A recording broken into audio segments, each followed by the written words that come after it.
The desert stretches endlessly, barren, silent, and charged with mystery. Hidden somewhere in Nevada's wilderness, beyond forgotten dirt roads and behind rows of barbed wire, begins the strange and unsettling account of Bob Lazar. Robert Scott. Lazar wasn't always a well-known figure in UFO discussions. For much of his early years, he preferred to stay in the background. Born on January 26, 1959, and raised in Coral Gables, Florida, Bob described himself as a tinkerer, developing a fascination with gadgets and machines from an early age. Rockets, electronics, lasers. If it sparked, exploded, or had wires, Lazar was drawn to it. By the early 1980s, he had moved west and eventually settled in Las Vegas. There, he claimed employment as a physicist at Los Alamos National Laboratory, working on secretive projects. Records from Los Alamos remain unclear. Some say he never worked there, while others suggest he was present through a subcontract. What is certain is that Lazar soon became the center of one of the most debated claims in UFO history. In 1989, he stepped into the public eye. Appearing on a Las Vegas TV broadcast under the alias Dennis, his face hidden in shadows, Lazar made a shocking statement. He alleged that he had worked on alien spacecraft at a site known only as S4, a covert installation near the infamous Area 51. According to him, the U.S. government possessed 9 extraterrestrial vehicles, 9 flying discs of unknown origin, stored inside hangars carved into the mountainside of S4. His assignment, Lazar claimed, was to help reverse engineer one of their propulsion systems. This propulsion technology, he said, was unlike anything within human science. It relied on a mysterious element called Element 115, a substance not naturally found on Earth. This element supposedly generated gravity waves, bending space-time itself and allowing the craft to move instantaneously from one location to another. To casual viewers, Lazar didn't appear frantic or delusional. He was calm, articulate, and spoke with precision. He described the saucer's mechanics, the base's structure, and even biometric security scanners, technology that would only become common decades later. Critics, however, targeted his credibility. His alleged academic history, degrees from Caltech and MIT, appeared missing. No diplomas, no yearbook entries, no enrollment records. Lazar insisted the government had erased these traces to discredit him. Whether this was cover-up or fabrication, the uncertainty only deepened the mystery. Even more intriguing were the specifics he gave about S4. Situated south of Groom Lake near Papoose Lake, the facility was said to be embedded in the mountain. Each saucer had its own hangar, the massive doors camouflaged to resemble natural rock formations. Lazar described the craft he studied as having a smooth metallic surface, cold, seamless, almost liquid-like. He recalled reading classified briefings asserting that the beings behind these vehicles originated from the Zeta Reticuli star system, more than 39 light-years away. According to these documents, the U.S. government had been in possession of alien material since the late 1940s. Some dismiss Lazar as a fabricator seeking fame, while others argue he was used in a government disinformation program. Regardless, his testimony reignited worldwide fascination with Area 51 and UFO secrecy. He presented technical details that were hard to ignore. Over the years, certain elements of his account, such as the mention of a concealed facility near Papoose Lake, have quietly gained support through satellite imagery and independent investigations. But the question remains, who was Bob Lazar really? Was he a whistleblower, a scientist who saw too much, or something else entirely? As we venture deeper, let's follow Lazar into the desert, beyond checkpoints and cameras, into the darkness of S4, where the unbelievable might just be real. The path to S4, Lazar recalled, felt like entering another realm.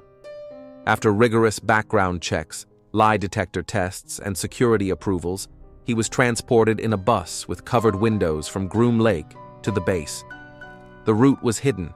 Only those already familiar could trace it. Lazar remembered his first glimpse of the hangars. They looked like part of the mountain, he said, camouflaged, blended seamlessly into the landscape. The bay doors opened silently, and inside he saw something that altered his life forever. 9 craft, each with unique shapes and designs. Some matched the classic image of flying saucers, others appeared angular and organic, defying standard engineering. The one he worked on was nicknamed the Sport Model, sleek, compact, metallic, faintly shimmering as if bending light itself. Resting on its landing gear at the center of the hangar, it had no rivets, seams, or bolts, nothing resembling human construction. When Lazar first approached it, the surface felt cold and smooth, lighter than steel. His role wasn't to redesign it, but to observe and attempt to decode its propulsion system.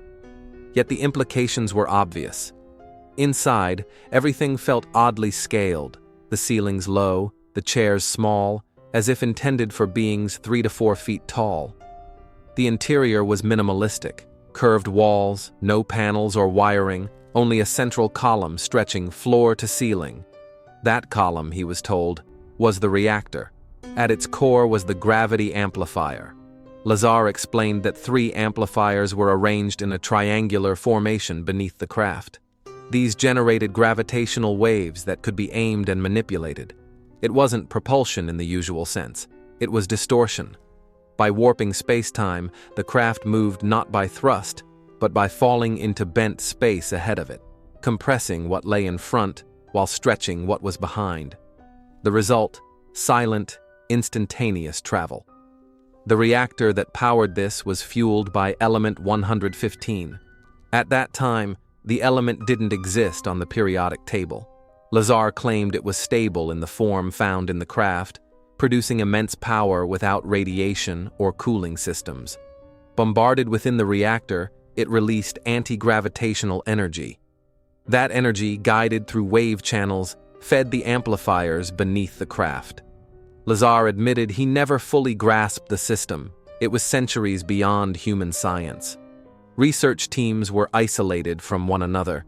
He never met those studying the craft's materials or control mechanisms. This compartmentalization bred paranoia.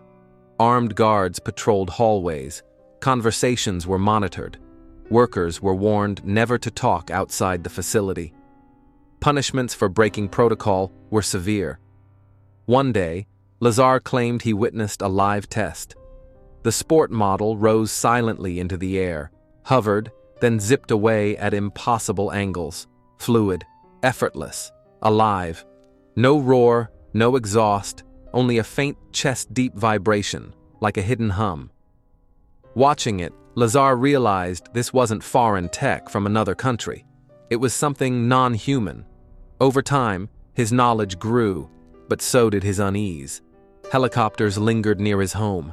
Strange cars with darkened windows appeared on his street. Even speaking to his wife felt dangerous. Eventually, he made a risky choice. He brought friends into the desert. Their destination was a vantage point overlooking Papoose Lake, just south of the Groom Lake complex, the very place where Lazar claimed test flights of alien craft were conducted regularly. He chose a Wednesday night for a reason. According to Lazar, the tests typically occurred midweek, under cover of night, when curious eyes were scarce. Armed with camcorders and binoculars, the group settled in, hidden by darkness. Then they witnessed it. A radiant orb, silent and glowing, rose into the sky above the mountains. It hovered still for a moment, then darted in impossible patterns, up, sideways, then down again. Its movements were nothing like any conventional aircraft. Smooth, fluid, and seemingly immune to inertia, exactly as Lazar had described. Stunned, they filmed what they could, though the shaky footage captured little more than points of light against the night sky. For them, however, it was confirmation. Lazar had been telling the truth. They had seen something the world was not meant to witness, but the outings didn't go unnoticed. On another visit, they were intercepted. Armed military personnel emerged from the shadows, detaining them immediately. Their names were recorded, their equipment seized. Lazar was taken in for questioning. Officials confronted him with transcripts of his private phone calls, proof his communications had been monitored. He was sternly warned never to return. The message was unmistakable. His role at S4 was finished. Yet the surveillance persisted. He was followed, threatened, harassed. In those tense days, Lazar made a critical decision. If the government intended to silence him, he would speak first, loudly, publicly, and without hesitation. That's when he contacted George Knapp, an investigative journalist at KLAS in Las Vegas. Knapp was known for pursuing unusual stories, but nothing could have prepared him for Lazar's revelations. In a televised interview that would make headlines worldwide, Lazar appeared with his identity concealed, face shadowed, voice altered. He disclosed everything: S4, the craft, the gravity-driven propulsion systems, Element 115, and the strict compartmentalization of the project. Overnight, Area 51 became a household name. The interview spread like wildfire. UFO researchers hailed him as a whistleblower. Skeptics dismissed him as a fraud. But the public conversation had shifted. People who had never heard of S4 or Groom Lake were now asking questions. In the following months, Lazar gave more interviews. With his identity eventually revealed, he remained calm, rarely wavering in his accounts. While many of his claims could not be verified, some began to gain credibility. A striking example was the hand scanner Lazar described, a device at S4 that verified identity by measuring bone length in the hand. At the time, it sounded absurd, yet years later, photographs surfaced of the exact same device in use at military facilities. It was a small vindication, but a significant one. Then came the matter of Element 115. When Lazar first spoke of it in 1989, the element had not yet been discovered. But in 2003, scientists in Russia and the US synthesized moscovium, an element with atomic number 115. It was unstable, lasting mere milliseconds. Lazar, however, insisted that the variant used in the craft was a stable isotope, something modern science had yet to reproduce. Coincidence or corroboration, the discovery gave his claims an eerie new weight. Still, Lazar never sought celebrity. He withdrew from the spotlight, opening a small business selling scientific equipment. He declined most interviews, citing safety concerns and the heavy toll of publicity. For decades, he remained largely silent, but the legend of S4 only grew. Researchers, truth seekers, and filmmakers continued to dig. And across Nevada's desert, a haunting quiet persisted, like whispers of secrets buried beneath the mountains, tied to a man who claimed to have seen beyond the veil. They gathered outside Las Vegas and drove into the desolate Nevada test range, only miles from the edge of restricted government territory. Lazar knew the schedule. Test flights, he said, typically happened on Wednesday nights, hidden by darkness. They parked on a dirt trail overlooking Groom Lake. Equipped with telescopes, night vision gear, and cameras, they waited anxiously. What they saw, Lazar claimed, confirmed everything. High above the desert, a glowing orb appeared. It hovered, pulsed, then shot across the sky at incredible speed, far beyond any known aircraft. It stopped abruptly, changed direction instantly, then vanished in a blink. The maneuvers seemed to mock the very laws of physics. Lazar whispered to his companions, "That's it." That's the sport model they watched in awe as the light returned several more times that night. It never made a sound. Over the next 2 weeks, they returned twice more. Each time they saw the same phenomenon: silent, gravity-defying motion. But on the third trip, everything changed. Shortly after setting up their cameras, Lazar noticed faint lights in the distance. Vehicles. Within minutes, the area was flooded with spotlights. Security forces had caught them. The group was detained and questioned. IDs were taken, film confiscated. No arrests were made, but the warning was clear. stop watching. The next day, Lazar's clearance was revoked. His badge no longer opened doors at S4. He was taken into an interrogation room where officials presented transcripts of his phone conversations. They had been listening all along. He was accused of jeopardizing national security, endangering lives, and warned that any further disclosure would bring severe consequences. Angry and frightened, Lazar realized he had become a liability. If he stayed silent, he feared he might disappear altogether. So he made his move. He reached out to George Knapp again, this time revealing everything about S4, the saucers, and Element 115. At first, he remained anonymous under the alias Dennis. But soon, he went fully public. In May 1989, the interview aired, sending shockwaves across the globe.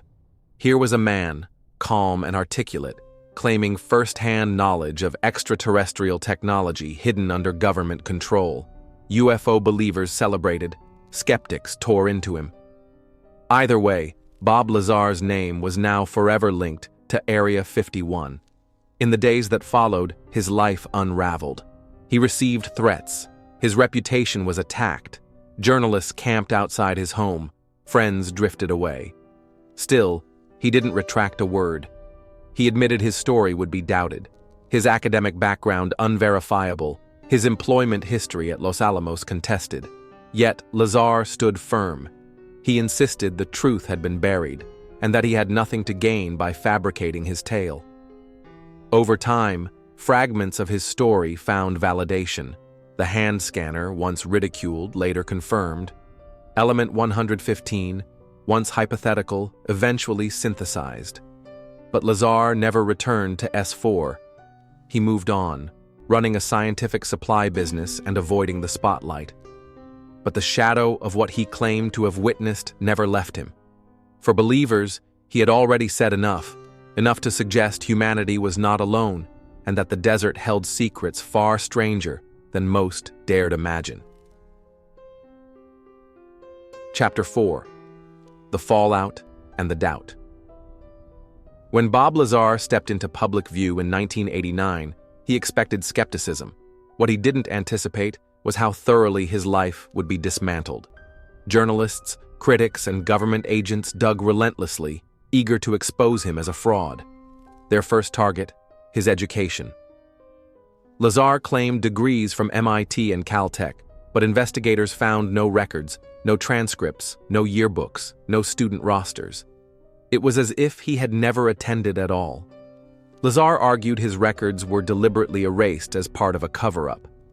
He also pointed to missing employment documents from Los Alamos as further proof. Yet evidence surfaced suggesting some involvement, his name listed in a 1982 Los Alamos phone directory and a newspaper photo showing him working with particle accelerators. These breadcrumbs implied he had at least been engaged in scientific work. Still, skeptics seized on the gaps, suggesting Lazar had been a technician at best, or a community college student rather than an MIT graduate. Slowly, the narrative was chipped away. Then came legal troubles. In the early 1990s, Lazar was arrested for assisting a prostitution operation. The charge was unrelated to UFOs, but it tainted his credibility. To the public, the eccentric UFO scientist now had a criminal record, a blow many saw as the final nail in the coffin. Yet for others, it only reinforced their suspicions. They argued Lazar was being targeted, harassed, punished for speaking out. His run-ins with the law, they claimed, were orchestrated to destroy his reputation. To some, he was not a fraud, but a truth-teller under attack. As years passed, Lazar retreated from public life. He relocated to Michigan, then back to Nevada, running United Nuclear, a small scientific supply company. He gave few interviews, and when he did, his story never changed. In a rare statement, Lazar said, "I'm not here to convince anyone. I'm not writing a book. I'm not going on tour. I can only share what I witnessed, what I worked on, and what I know." There was an unusual sense of honesty in his words. steady, composed, unwavering. For believers, that composure was proof of authenticity. For skeptics, it was the polished act of a skilled deceiver. In 2018, almost 30 years after his original testimony, Lazar stepped back into the spotlight. This time, it was through the documentary Bob Lazar, Area 51 and Flying Saucers, directed by Jeremy Corbell. The film rekindled curiosity in his story, introducing Lazar to a fresh wave of UFO enthusiasts. While the documentary didn't present new hard evidence, it portrayed Lazar as a man permanently shaped by his past. He appeared tired, cautious, and fiercely private. Corbell labeled him the reluctant informant, not someone chasing fame, but rather a man weighed down by information he never asked to carry. In the film, Lazar described one of the most terrifying nights of his life. He awoke to footsteps outside. Through his window, he spotted a dark vehicle idling on the street. Moments later, his home went dark as the power shut off. Whether it was paranoia or something more sinister, he never discovered the truth. His wife Joy recounted the constant tension, the tapped phones, strange static. On the line, the eerie sensation of always being watched. To them, life had turned into a subtle kind of warfare, not with weapons, but with intimidation and fear. Yet Lazar insisted he held no regrets. In his own words, "If I could go back, I probably wouldn't change anything. I never asked for this, but I won't deny what I saw." That statement would echo across forums and documentaries for years. By this point, his account had become legend, a cornerstone of UFO lore. To many, Lazar was the man who cracked open the door to the classified world of extraterrestrial research.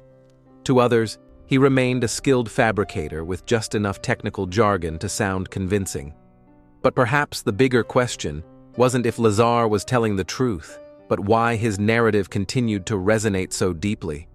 Maybe because his story touched something primal in human nature, the drive to know what lies beyond, a longing to believe we are not alone, and a suspicion that the answers are being hidden from us. And in the stillness of the Nevada desert, under an ocean of stars, that hope and that fear begin to blur together. As Lazar's testimony carved itself into public consciousness, focus shifted toward the science. Could any of it be even remotely real? Could technology like this exist within the boundaries of physics? Central to his account was the alien reactor, a device no bigger than a basketball, capable of generating its own gravitational field. It supposedly ran without fuel, producing no waste, no heat, no sound. At the core of this claim was element 115. Back in 1989, it hadn't been synthesized. It was only theoretical, thought to exist in the island of stability on the periodic table. Lazar asserted that this element fueled the craft's gravity amplifiers, spherical units that warped space itself, enabling the saucer to traverse vast distances. According to him, the reactor formed a distortion bubble, a gravitational lens that pulled the craft forward. It wasn't traditional propulsion, it altered the environment around it. The craft didn't travel, it fell through folded space. The implications were staggering. At S4 demonstrations, Lazar said he watched the craft hover smoothly. When powered, it produced a low vibration and faint illumination. He was told that only select humans, with specific neurological traits, could operate it. The interface, Lazar claimed, was as much mental as physical. Unlike engines based on combustion or electromagnetism, this was gravity-based, something science still deems unattainable. But Lazar swore it functioned. He had seen it himself. In 2003, Russian scientists finally synthesized element 115, dubbed moscovium. But it decayed in milliseconds, unstable and useless. Skeptics seized on this as proof Lazar's story was fabricated. How could a stable version power anything if it couldn't exist? Lazar countered that what he had worked with was a unique isotope, not native to Earth, possibly manufactured elsewhere in the cosmos. Regardless, Lazar admitted he never fully understood the mechanisms. His role was reverse engineering, trying to piece together technology far beyond human comprehension. As he put it, it was like handing a motorcycle to someone from the 1800s. The gravity amplifier, he explained, bent light itself, cloaking the craft. In one test, the saucer lifted, tilted, and shot forward instantly, without inertia, without resistance. Its systems detached it from Earth's gravity field entirely.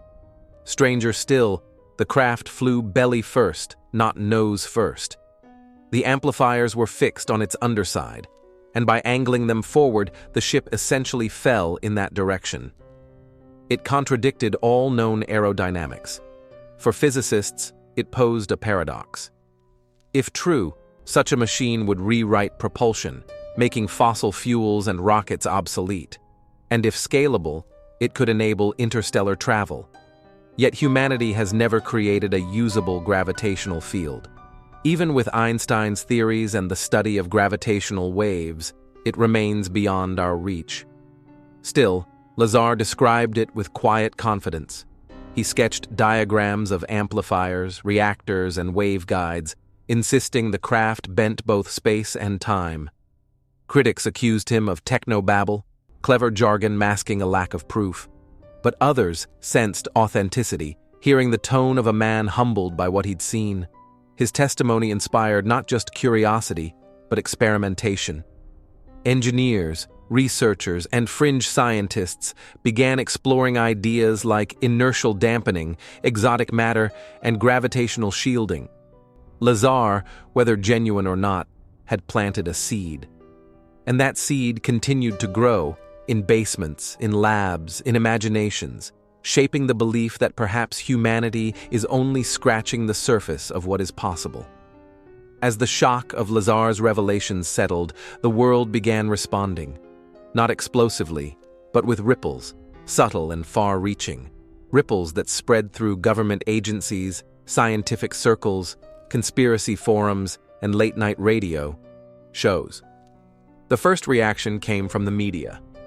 Local outlets initially painted him as a curiosity, a peculiar whistleblower with an unbelievable tale. But as national attention grew, so did criticism. Mainstream coverage often portrayed him as delusional or opportunistic. His lack of formal records didn't help. Yet cracks appeared, colleagues who refused to speak, records that once existed but vanished, security details Lazar described with uncanny accuracy. These weren't random guesses. They hinted at insider knowledge. Next came the scientists. Physicists, astronomers, and engineers were divided. Many dismissed him, pointing to the impossibility of gravity manipulation and faster-than-light travel. But a smaller faction adopted a different stance, not outright belief, but curiosity. What if, they wondered, his claims aligned with theoretical physics concepts like wormholes, space-time curvature, and gravitational lensing? Within UFO circles, however, Lazar was revered. Conferences quoted him endlessly. Amateur analysts drafted maps of S4. Hobbyists modeled gravity amplifiers in 3D. His account became a kind of master key used to connect every other UFO narrative. Roswell itself was reinterpreted. Perhaps the wreckage belonged to one of the 9 saucers at S4. By the late 1980s, Bob Lazar had left an indelible mark. His testimony about S4 created a framework, one that seemed to explain decades of strange anomalies in the skies. The US government never confirmed his claims, but it never fully denied them either. In the world of black budget programs, silence often speaks louder than words. Decades later, in 2017, the New York Times published a bombshell. The Pentagon had secretly funded AATIP, a program dedicated to studying unidentified aerial phenomena. Suddenly, Lazar didn't sound so far-fetched. Videos released by the Department of Defense showed Navy pilots encountering craft that defied physics. Instant acceleration, impossible maneuvers, no visible propulsion. It was everything Lazar had described 30 years earlier. Public interest exploded. UFOs, now rebranded as UAPs, were no longer taboo. And in the middle of this resurgence, Lazar's name resurfaced across podcasts, documentaries, and online forums. Was he the first great whistleblower, or just a lucky fabricator whose predictions aged well? Opinions were sharply divided. In 2018, filmmaker Jeremy Corbell introduced Lazar to a new generation. This wasn't the wide-eyed young man of 1989. It was someone older, tired, yet still unshaken. At the same time, former officials like Luis Elizondo and Christopher Mellon began hinting that the U.S. government did, in fact, possess materials of unknown origin. Not the full S4 bombshell, but close enough to keep Lazar's story alive. Over time, his role shifted, from crackpot to cult figure to something more complex, an enduring mystery.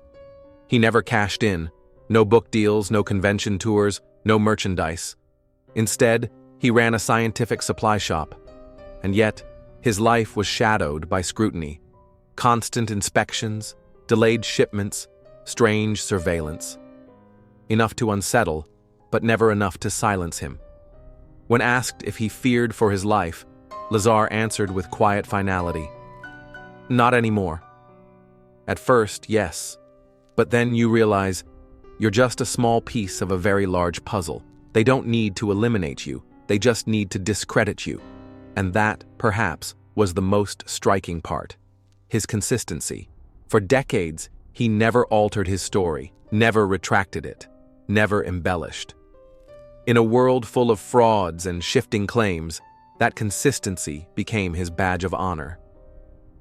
When Corbell's documentary premiered, Lazar looked uneasy on stage, his hands trembling as he repeated the same story he had told in 1989. No new revelations, no sensational twists. Just the same S4, the same saucers, the same impossible reactor. But in that repetition, there was power. Bob Lazar was no longer just a controversial figure. He had become a fixture of modern UFO folklore. People traveled across the country just to meet him. Some cried, some thanked him. He never seemed to know what to do with the attention. He would nod politely, then return to his work, measuring powders and packing shipments. Yet whenever someone asked, "Do you still think about S4?" his answer never changed. Every day. By the 2020s, the world around him began to shift. UAPs were now openly discussed by Congress, NASA, and the Pentagon. Testimonies emerged. Former officials spoke publicly. The silence that once smothered the subject was breaking apart, and while Lazar never campaigned for validation, he couldn't ignore how closely the official conversations mirrored what he had said back in 1989. He never tried to return to S4. When asked why, his answer was simple: "I wouldn't get close. Not again." But he carried the memories with him. The hangar layouts, the glowing craft, the bending of light around a gravity